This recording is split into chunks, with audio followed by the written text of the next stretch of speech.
My sister uttered these cruel words about our elderly mother. Old people without money are just in the way. How could she say such cold things to her own mother? Anger trembled through me. I wasn't interested in Dad's inheritance or anything like that, so I could bear it, but it still upset me deeply. Then, shockingly, my sister and her husband kicked our mother out of the house. I glared at them, but they only smiled smugly, impervious to my protests. As I struggled with what to do next, Mom quietly said, "It's all right," and left the room. Bewildered, I followed her. After walking a distance from the house, she stopped, chuckled, and cheerfully remarked, "Those two are done for now." Perplexed, I asked, "What do you mean?" "My name is Kate. I'm 52 years old. I've never married, but I have no regrets about that. I've worked full-time at a local company, ensuring a stable life for my old age. My mother, Tiffany, is 79 years old. She and my father were known as a loving couple in our neighborhood until he passed away at 89. After his death, my sister Sarah became fixated on his inheritance. Sarah has a grown son who's known for causing trouble, and her husband is quite a character. Money-hungry and pretentious, always preaching that material possessions define one's worth. Their reckless spending habits constantly leave them short on cash, a troublesome pair indeed. Sarah has always been greedy and showy. I recall how, in high school, she would pester our mother for the latest fads. When Mom refused, Sarah resorted to stealing money from her purse. At first, Mom couldn't believe it. She noticed funds disappearing without her knowledge and decided to set a trap, leaving her wallet on the desk and observing from a hidden spot. As expected, Sarah took the money. Mom confronted her immediately, but Sarah shamelessly shouted, "It wasn't me. This is the first time. It's always Kate who does it." Furious, Mom scolded her but seemed relieved that Sarah hadn't stolen from someone else. My sister's husband shared the same mentality, maintaining appearances while their finances dwindled. They seemed eager to shower their son with money. It came to light that my sister and her husband repeatedly approached our parents, asking for financial support.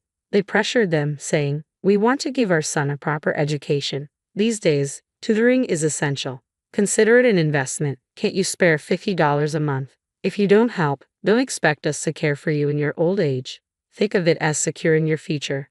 Give our eldest son more now, and you won't have to worry about your later years." Our parents never intended to depend on anyone for their care, but they fretted about my future. "We're fine, but what about Kate?" My sister and her husband's eyes gleamed as if they found their prey.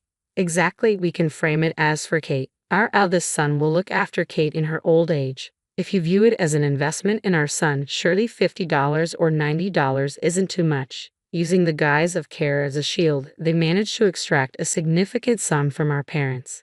So they continued to deplete our parents' finances. Mom and Dad lived frugally on their pensions, making their lives undoubtedly challenging.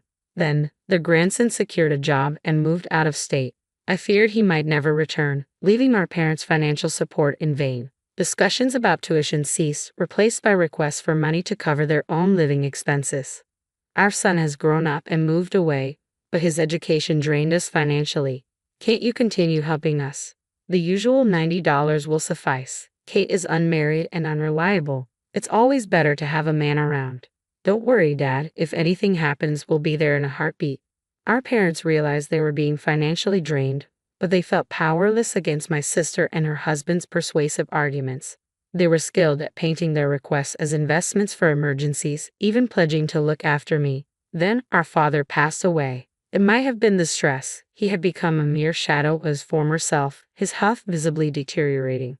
When my sister and her husband notified us of Dad's death, her first question was, "What about the inheritance?" It was sadly characteristic of my sister to prioritize that over everything else. Inheritance. "Dad just passed away. This isn't the time for that." I tried to interject, but my sister cut me off. "I'll be there soon." "Mom's already there, isn't she?" I was horrified by my sister and her husband. Money seemed to be their sole concern. Even before the funeral ended, she began probing about the inheritance. Turning to Mom, she remarked, "Mom, you're not going to take everything in the inheritance, are you? You'll need care soon. Care requires money and strength, and you know a woman's strength alone isn't enough for that, right?" I struggled to grasp her words. Consider this. Would any mother-in-law feel comfortable revealing her vulnerabilities to a son-in-law she hardly knows? It felt like my sister was simply trying to pressure Mom, intimidate her, and lay claim to the inheritance. And what about Kate? What will become of her if she's left alone? Don't sisters need to support each other sometimes, Mom? You wouldn't want Kate to face a solitary life, would you? How could someone be so consumed by greed? I struggled to even consider her my sister anymore. I anxiously awaited Mom's response to her audacious demand for the inheritance. Mom calmly replied, "All right, I understand. I may need your husband's support in the future, so I'll waive my claim to Dad's inheritance. Is that acceptable?" But it wasn't. I attempted to intervene. "Mom, can we really trust her to honor her word?" Mom motioned for me to remain silent and then turned to me, saying, "Listen to Sarah. You should relinquish the inheritance as well." "All right," Mom insisted firmly, leaving me no choice but to agree. The process of renunciation turned out to be more complex than anticipated, taking several days to complete. Throughout, my sister persistently called, demanding updates. "How's the renunciation going? Hurry up. Is Mom finished yet? Let me know when it's done." Despite my sister's relentless pressure driven by greed, I remained committed to honoring Mom's wishes and continued with the process. Once the renunciation was finalized, we invited my sister and her husband over. Mom announced that we had both relinquished our claims. My sister and her husband exchanged triumphant glances. Gazing at our elderly mother, my sister remarked with a cold smirk, "Old people without money are just a burden." I was stunned, struggling to grasp her words. "What? What did you say?" I demanded, hoping I had misheard. My sister chuckled callously. "I said old people without money are just a burden. You're useless now, Mom. Get it? This house belongs to us now. It's mine, and there's someone here who isn't welcome to stay." How could anyone say such cruel things to their own mother? It's unbelievable, right? Mom's continued presence in our house now seemed odd to my sister. "If you want to stay, you'll need to pay rent and cover living expenses. Is that acceptable?" Of course, it wasn't acceptable. This house held deep sentimental value for Mom, and she couldn't simply leave at their command. Yet after announcing the renunciation of the inheritance, they were already trying to evict the rightful occupants. It was unforgivable, even though we had signed away everything. Mom trembled as she replied, "It's all right, I'll leave. Everything in this house belongs to you now. Do as you wish with it all. I'll take only this small bag. I won't be returning to this house. Goodbye." My sister and her husband smirked maliciously. Fuming with anger, I accompanied Mom as she left. I felt somewhat bewildered as we departed. Even as we walked away, my sister and her husband made no attempt to follow. When we had put enough distance between us and the house, Mom suddenly stopped and burst into triumphant laughter. Why was she laughing? Had she lost her mind? It wasn't surprising, considering she had been manipulated by her own daughter and had now lost her home. Then Mom uttered, "Those two are done for now," with an almost cheerful tone. Confused, I could only manage to ask, "What do you mean?" "I moved out when I started working. By the time I turned 35, I had purchased the condominium. I never thought I'd marry. Where else would Mom go? I couldn't leave her alone, so I brought her to live with me." She repeatedly said, "Thank you. I'm sorry," not out of sorrow, but from a sense of guilt towards me. I knew she must have been deeply hurt. I resolved to live happily with her from then on.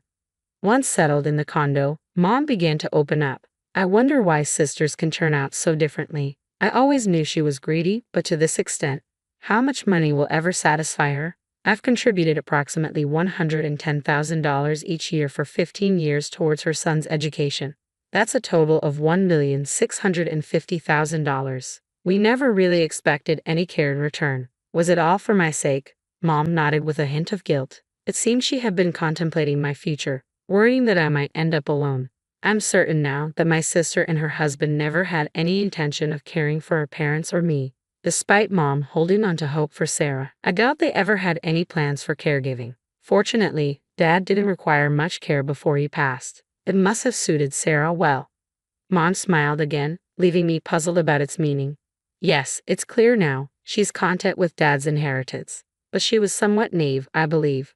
Naive? I inquired. Mom didn't explicitly state it. "You're a kind-hearted child," she murmured softly. Silence settled between us once more. Then she asked, "Did you have expectations regarding the inheritance?" "I never relied on it. I didn't care for Dad expecting inheritance. Mom and I were the ones who tended to him, albeit briefly. My sister insisted on male assistance for bathing and toileting, but Mom and I managed his care. I nursed him solely out of gratitude, with no expectation in return. And I planned to do the same for Mom, without my sister's involvement. It was all out of genuine love for them. Mom, why don't you come live here? I've been feeling lonely anyway, I suggested. Mom's eyes welled with tears this time.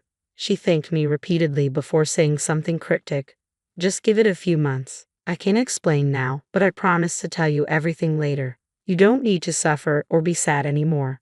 We can undo what's been done. Can you wait until then without asking questions? I was puzzled but sensed Mom had something on her mind, perhaps about my sister or the inheritance. For now, I agreed silently. Mom's face lit up with a youthful smile. I wondered about her mention of a few months, but I knew better than to press if she wasn't ready to share. I made a conscious effort to put my sister out of my mind completely. We decided to try a weekday hula dance class. How does this outfit look for Tuesday? Mom asked, a mix of embarrassment and happiness evident in her expression. I wanted Mom to enjoy as many moments of joy as possible while she still could. Gradually, she began to relax more and smile more often. After a few months had passed, I had nearly forgotten about our waiting period. Mom, however, remembered clearly and seemed cheerful that morning. It's been a few months indeed, and they've changed our lives, she remarked. Is that what you meant? Then Mom revealed something startling. After a certain period, you can no longer renounce your inheritance. Renounce the inheritance. What does that mean? I was taken aback. Mom and I had already relinquished our claim to the property. Why would renunciation come up again? We've already renounced our inheritance, haven't we? This isn't about us. It's about Sarah. I was bewildered. Why would Sarah renounce the inheritance? Mom chuckled triumphantly. Because there was no inheritance, only debts. That couple inherited nothing but debt. What a twist of fate. Dad didn't own any property, just liabilities. Mom and I had renounced any claim, so we escaped the debt. Meanwhile, my sister and her husband inherited not property, but debts. I'm sorry. I wanted to tell you more, but I was afraid it would hurt you if you knew the truth. And perhaps you would have told Sarah. I wanted to shoulder the blame alone, so I kept it from you, Mom confessed. I was stunned. Mom had patiently waited for her moment, keeping this revelation to herself. She had anticipated that if I knew about my sister inheriting the debt, I might inadvertently inform her, so she kept it secret. This plan was actually Dad's idea. He gradually transferred his savings into my bank account. He deliberately incurred some debt, but it was strategic, Mom explained.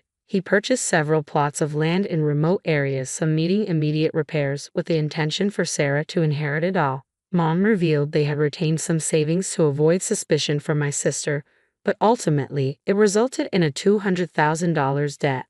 Did you know you can't inherit savings without also inheriting the debt? It's either accept everything or renounce it all. What foolish children, Mom remarked, almost gleeful at Dad's scheme. Witnessing Mom's determination, I understood the depth of her disdain for my sister. Mom, perhaps I would have told Sarah if I had known earlier. But now, considering her predicament, I can't help but feel a twinge of satisfaction. I suppose I felt that anger too, I admitted. My sister and her husband were left with a $200,000 debt. Some properties required immediate repairs, adding to their financial burden. The window for renouncing the inheritance had passed, leaving them no option to opt out now. Blinded by the allure of $100,000, they had ended up with a substantial debt. They might soon sell their rural properties, likely fetching far less than what they paid.